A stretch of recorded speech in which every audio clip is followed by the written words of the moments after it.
Dans cette vidéo, nous allons aborder la thématique de pourquoi le corps vous parle à travers la maladie.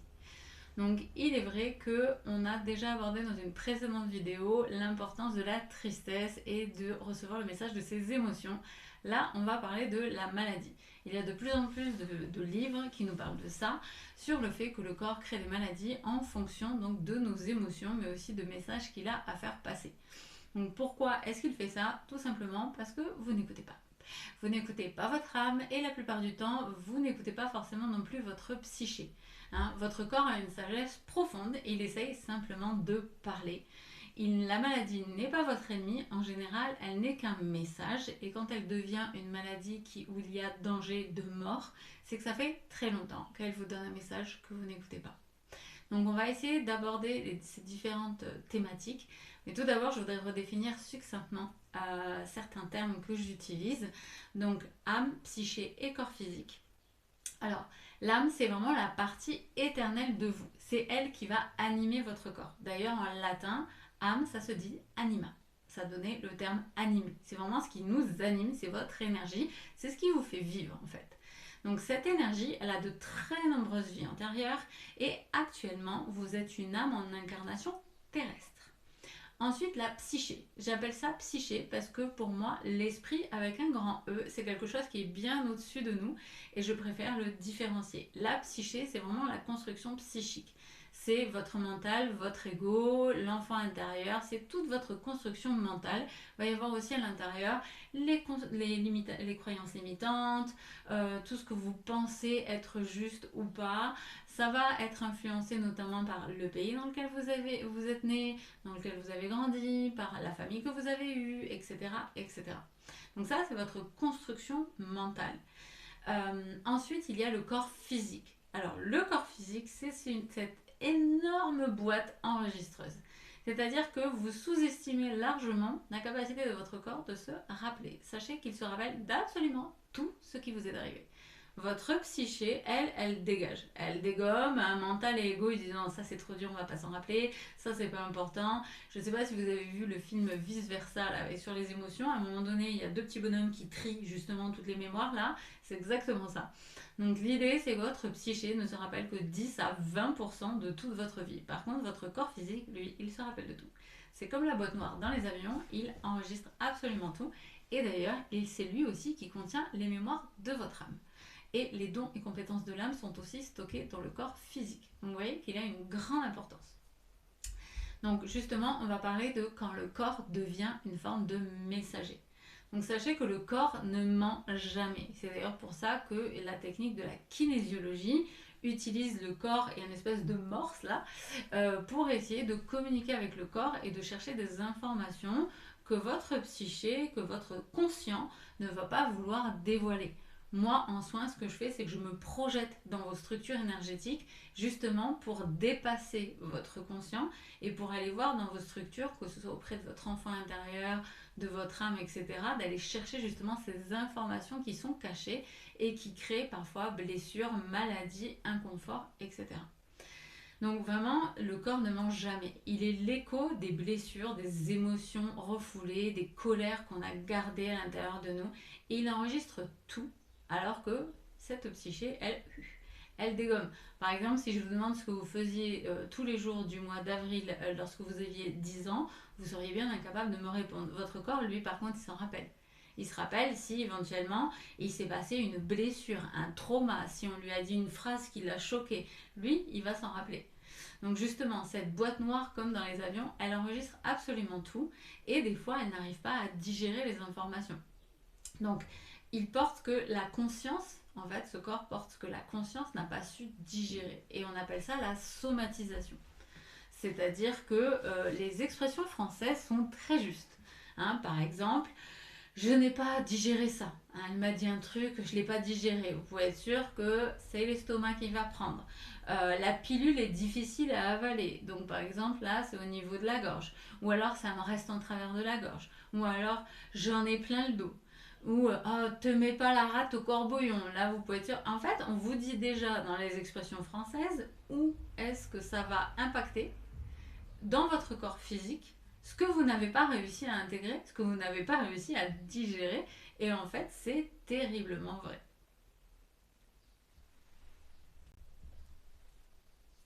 Mais bien au-delà de ce mot, de tous ces mots, il y a vraiment mots M-A-U-X, hein, donc tout ce qui fait mal. Il y a vraiment un langage sacré, il y a un appel de l'âme à travers la matière. La maladie est souvent une forme de pédagogie. C'est-à-dire que comme vous n'écoutez pas votre âme, vous n'écoutez pas votre intuition, toutes ces fois où vous vous êtes dit j'aurais dû m'écouter, hein, j'aurais dû le prendre. J'y ai pensé à prendre le parapluie, hein. Je l'ai pas pris. Je savais qu'il fallait pas que je prenne cette route-là, il y avait souvent des bouchons, mais je l'ai prise quand même. Je me suis pas écoutée. Combien de fois vous vous êtes dit ça? En fait, même si c'est sur des petites choses un peu anodines et des choses du quotidien, on ne s'écoute pas, on n'écoute pas notre âme. Donc forcément, elle se dit, bon, il écoute que dalle, on va essayer d'envoyer des messages.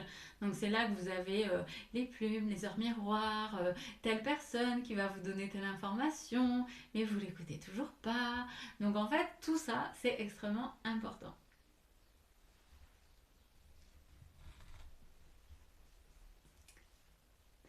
Et donc, comme vous n'écoutez pas, eh bien, ces messages subtils, votre corps, au bout d'un moment, c'est lui qui va parler. Donc là, il va dire banco, on va déclencher un truc parce qu'elle écoute que dalle depuis tout à l'heure. Hein, ça fait des mois qu'on lui parle d'un truc, elle n'entend pas. Donc on va dire, il va faire quoi? Il va nous dire regarde ici. Donc on va avoir hyper mal à la gorge. Parce qu'il y a un truc qu'on n'a pas avalé, il y a une information qu'on n'a pas su dire. Il va te dire là, il y a quelque chose qui a été nié, il y a quelque chose qui a été oublié ou enfoui.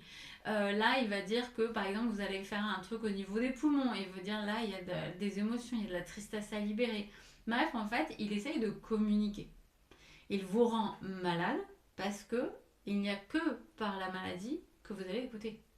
Il n'y a que quand vous êtes au 36e dessous que vous dites bon, on va peut-être faire quelque chose là parce que sinon le reste du temps vous vivez votre vie, métro, boulot, dodo, on fait les apéros, on sort avec les copains, on n'écoute surtout pas la partie qui nous dit que enfin on a vécu quelque chose d'assez dur et qu'il faudrait aller le traiter. Donc finalement, le corps, la psyché et l'âme, ils sont dans une espèce d'unité. Hein. Ils forment une équipe. Ils sont là, pas là pour vous embêter, mais ils sont là pour vous aider. Donc dans une approche holistique en général, on a toujours le corps qui n'est jamais séparé de l'âme, ni de la psyché. Et chaque maladie a un langage symbolique. Les douleurs de la gorge vont parler de mots qu'on n'a pas osé dire. Les douleurs lombaires vont évoquer le poids du passé. Les douleurs des épaules, des responsabilités trop lourdes, qu'on se charge trop nous-mêmes. Les troubles digestifs vont raconter tout ce qu'on n'a pas réussi à digérer et qui, ça se trouve, remonte à il y a vraiment longtemps. Donc parfois, c'est aussi des mémoires transgénérationnelles. Ça peut être des mémoires karmiques qui s'expriment à travers des zones du corps. Hein, on peut avoir des douleurs ou des blessures ou des handicaps à certains endroits du corps qui sont liés avec des vies antérieures. Le karma, c'est une grande balance. Hein. C'est une pierre d'un côté, une pierre de l'autre. Hein. Donc il y a aussi des rééquilibrages karmiques. Donc il y a beaucoup, beaucoup de choses qui se jouent. En médecine traditionnelle, qu'elle soit ayurvédique, chinoise ou autre, chaque organe est lié à une émotion, à un archétype, à une forme d'histoire. Donc en fait, on peut aussi aller explorer par bien des façons et bien des manières ce que votre corps a à dire. Hein. C'est le biodécodage, on peut appeler ça comme ça, émotionnel qui nous permet de savoir et du coup aussi parfois de guérir beaucoup plus vite, voire de guérir de certaines choses qui à la base on n'était pas censé pouvoir en guérir. Donc le corps c'est pas un champ de bataille, hein. C'est plutôt une espèce de temple qui essaye de vous donner des informations et qui va malheureusement crier de plus en plus fort si vous n'écoutez pas. Donc pour un témoignage personnel, moi, il y a eu quelques années où j'ai traversé un grand épuisement, mon corps lâché, sans raison médicale, comme d'habitude. Hein. Moi, la médecine dit toujours tout va bien, on comprend pas. Où les prises de sang sont bonnes, mais évanouissement, vertige, fatigue, en gros, c'était un burn-out. Et en fait, en allant voir plus loin que les symptômes, j'ai compris que mon corps, il disait stop. Il disait stop à vouloir travailler, à vouloir être reconnu, à vouloir gagner ma vie, ou plutôt la perdre en l'occurrence, à avoir un poste très en vue, à responsabilité, à voyager à l'étranger, mais du coup à pas voir mon enfant, à être extrêmement stressée, à être épuisée, à m'épuiser tout le temps, à courir après le temps. Bref, là mon corps il disait stop en fait. stop à l'oubli de moi, stop à cette ancienne blessure de devoir mériter l'amour par le sacrifice, stop à utiliser mon côté HPI, donc au potentiel émotionnel, pour une cause qui n'était pas noble, c'est-à-dire essayer de manipuler les gens pour qu'ils viennent, voilà, puisque j'étais dans la communication et le marketing, alors autant vous dire, là dans la série Mensonges, ils sont forts. Stop aussi à me couper de mes émotions parce que j'étais hypersensible, qu'on peut aussi appeler au potentiel émotionnel, HPE, hein, avec tous ces titres qu'on aime bien mettre dedans, on aime bien nous mettre dans des cases. Donc stop de me couper de mes émotions, stop de ne pas écouter mes dons et l'appel de mon âme qui voulait pas du tout faire ça, qui avait dit non mais moi au départ j'avais pas prévu de faire ça, donc maintenant stop. Et du coup le stop, il a été violent, ça a été un stop en mode tu te prends le mur. Hein, du coup, un burn-out à 30 années et quelques, c'est vachement tôt en fait. D'habitude, c'est un petit peu plus tard, mais vous allez voir que des burn-out, il va y en avoir de plus en plus tôt et ça va être de plus en plus violent parce que en fait, on s'écoute plus du tout. Et la fatigue, elle n'était pas juste physique, elle était aussi l'empreinte d'un schéma psychique, émotionnel, karmique aussi en l'occurrence. Donc il y avait vraiment à travers ce passage, j'ai compris que mon corps, il me ramenait à l'essentiel. Il me disait maintenant t'arrêtes tes conneries, t'arrêtes de courir à travers à droite à gauche, non t'iras pas à Shanghai, tu vas rester à la maison, et à un moment donné t'arrêtes tes conneries. Donc c'était un petit peu cette idée là, parce qu'il s'avérait que tout ça est arrivé au moment où je devais partir une semaine à Shanghai. Donc je n'ai jamais vu Shanghai. Mais c'est pas grave. Et l'idée, c'était vraiment de ramener à l'essentiel, à mon besoin de tendresse envers moi-même, à découvrir l'amour de soi, à mon besoin de repos, d'écouter ma mission d'âme, qui n'était clairement pas de faire ça, à écouter mon besoin d'être moi, tout simplement, et pas celle que les autres voulaient que je sois. Et mon histoire, elle est terriblement commune, en fait. Terriblement commune. Tout le monde vit ça à un moment donné de sa vie. Donc c'est pour ça que c'est extrêmement important d'écouter son corps et de ne pas avoir l'impression que la maladie est une punition. La maladie est une indication. C'est un chemin à suivre. C'est, t'as pas écouté les messages avant? Oui, c'était peut-être un petit peu subtil, hein. Maintenant on va être un peu moins subtil. Donc vraiment, on peut essayer aussi de faire des petites sessions de méditation guidée, de reconnexion au corps. Donc là, par exemple, hein, on pourrait le faire en à peine quelques minutes. L'idée, c'est de poser les mains soit sur son cœur, soit sur une zone du corps là, qui appelle. Pas forcément qui fait mal, mais là où ça parle aujourd'hui. Là où mon discours, il fait écho. Là où il y a quelque chose qui s'est réveillé. Petite tension, voilà. Là, moi, par exemple, c'est derrière l'omoplate à droite, là. Je me dis, il y a une tension, là. C'est que je suis en train de vous raconter un truc, mais là, mon corps, il dit, hey. Donc, par exemple, on peut mettre la main là, ou mettre l'intention de mettre la main, parce que du coup, là, moi, dans mon dos, c'est un peu difficile de respirer profondément et on peut lui parler en fait parce que votre corps a un niveau de conscience. Alors assez binaire, assez simple, mais il a un niveau de conscience. Des fois vous pouvez même avoir une interface. Des fois j'ai même une interface de votre corps. Ça peut prendre une forme multiple et variée. Moi par exemple l'interface de mon corps c'est un gnome. Vous voyez les petits gnomes là. Voilà c'est comme ça. C'est l'interface de mon corps, c'est un gnome qui est un peu chafouin, qui est jamais très, très délicat. Et du coup, voilà, et il peut avoir une interface. Il y a vraiment un niveau de conscience hein, dans votre corps. Donc, par exemple, on peut lui dire cher corps, je t'écoute, je suis là pour toi. Dis-moi ce que tu veux me dire. Je suis prête, prêt à entendre. Même si je ne comprends pas tout, je t'aime et je suis désolée de ne pas t'avoir toujours écouté. Mais je vais essayer de faire de mon mieux maintenant. Et d'essayer peut-être de voir ce qui va se passer en vous, s'il y a une émotion qui va remonter, s'il y a un souvenir aussi qui peut éventuellement surgir à ce moment-là.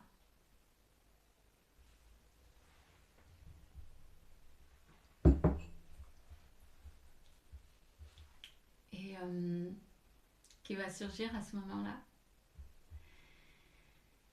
Et quand on est prêt, on rouvre les yeux et puis on note ce qu'on a ressenti, ce qu'on a vu, peut-être l'émotion qui est venue en même temps. Donc voilà, il y a rien que ça, ce tout petit exercice, hein, vous pouvez renoter la phrase qu'il y a dedans, ça peut vous permettre déjà d'avoir une première compréhension, un premier décodage.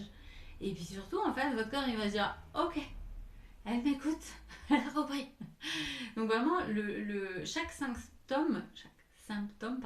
chaque disharmonie, ça peut être une façon de s'exprimer, ça peut être... On peut avoir une vraie discussion au quotidien avec son corps en fait. on peut vraiment essayer de le comprendre, d'avoir cette discussion au quotidien, d'avoir cette conscience à lui et d'essayer de mieux s'occuper de lui. Et du coup, il va savoir aussi vous guider à sa façon, de vous dire ça c'est ok, ça c'est pas ok, parce que votre corps il est en permanence en contact en fait avec votre âme, hein. Donc même si vous n'entendez pas votre âme, vous n'arrivez pas à communiquer avec elle, lui il sait. Donc par exemple, on peut utiliser le corps comme les oscillements, hein, de voir si on oscille vers l'avant c'est oui, vers l'arrière c'est non, ou alors à gauche, à droite, à vous de voir la convention, pour savoir ce qui est bon pour vous. Est-ce que, voilà, par exemple, des élixirs et fleurs de bac, vous savez pas lequel prendre, vous pouvez prendre le flacon là et vous demandez si c'est celui-là, oui, non, et vous voyez, hop, non en arrière, oui en avant. En l'occurrence, moi, ça c'est ma convention. Ça peut être à gauche, à droite, ça peut être le cœur qui se serre. Votre corps, il va vous parler en fait. Et lui, il sait. Parce qu'il est en communication. D'ailleurs, nota bene, le pendule, c'est votre corps qui le fait bouger, qui fait une oscillation. Et cette oscillation vient de l'âme qui dit au corps aussi, parce que là c'est oui, là c'est non, là c'est ça. En fait, le pendule, c'est votre corps. Vous êtes un pendule géant en fait, qui est connecté à votre âme. Et du coup, vous avez votre propre guidance intérieure en permanence. Donc ça peut être aussi intéressant de le faire. Et du coup, vraiment, cette idée, c'est que de se reconnecter à son corps, c'est vraiment un chemin de réconciliation. On n'est pas brisé, on n'est pas cassé, on est en chemin. On a un allié fidèle, c'est notre corps. Il est là pour toute notre vie. Puis en plus, on n'en a qu'un, donc faites avec. Donc il y a vraiment aussi ce côté que chaque symptôme, c'est une porte, chaque douleur, ça peut être un passage, et chaque écoute, c'est un acte d'amour pour soi. Donc ça, c'est vraiment important de le prendre en conscience, qu'on n'a pas à combattre la maladie. On a à la comprendre, on a à l'entendre, on a à essayer de se réconcilier avec elle. Ce qui permettra le processus naturel de guérison. Donc ça, tout ça, c'est vraiment assez important de l'entendre, d'essayer de le pratiquer. Donc d'essayer d'écouter ce message que j'avais à vous faire passer. Et si vous sentez que ce thème vous appelle et que pourtant vous avez bien du mal à mettre les choses en place, sachez que du coup j'ai créé un accompagnement c'est un cercle de guérison qui s'appelle les 7 portes de la libération émotionnelle. On va écouter le corps, on va écouter les émotions enfouies, on va décoder la maladie. On peut choisir ensemble la blessure ou la maladie principale, celle qui vous invalide le plus, celle qui vous gêne, qui vous handicape dans votre vie. Et au travers de 7 portes, 7 étapes sur 7 semaines, on va doucement comprendre, accepter, libérer et guérir. Donc durant 7 semaines, vous aurez 7 guidances personnalisées que je vous enverrai en individuel, 2 soins énergétiques, un d'ouverture et un de clôture. Vous aurez 3 voyages guidés, un avec votre animal totem de naissance, un de connexion à l'animal médecine et un à la plante médecine à faire. 7 transmissions, hein, où voilà, je vais vous expliquer les différentes étapes de la libération émotionnelle, comment aller explorer, comment aller comprendre, comment aller accepter, comment guérir, comment avoir le courage d'être soi. Donc il y a beaucoup de thématiques qui sont abordées. Et chaque semaine, vous avez 3 ou 4 exercices spirituels à faire pour vous aider, que vous n'êtes pas obligé de faire. Il y aura un espace de parole aussi où je peux vous répondre tous les jours, où vous avez vraiment mes réponses à chaque fois. Je vous réponds tous les jours à toutes vos questions et vous avez jusqu'à 7 personnes qui cheminent avec vous, qui vous soutiennent quand c'est dur, qui peuvent déposer leur parole. Vous pouvez déposer la vôtre, vous vous rendez compte que vous n'êtes pas seul. Vous avez cette reliance et puis l'autre fait miroir aussi bien souvent. Vous aurez tous les outils pour apprendre à faire de la libération émotionnelle, pour transposer sur toutes les libérations dont vous avez besoin. Vous aurez tous les outils, les transmissions, les téléchargements, les voyages. Tout sera à votre disposition, vous pourrez le refaire seul. Vous pourrez éventuellement l'enseigner à vos enfants parce que je vous assure que c'est important.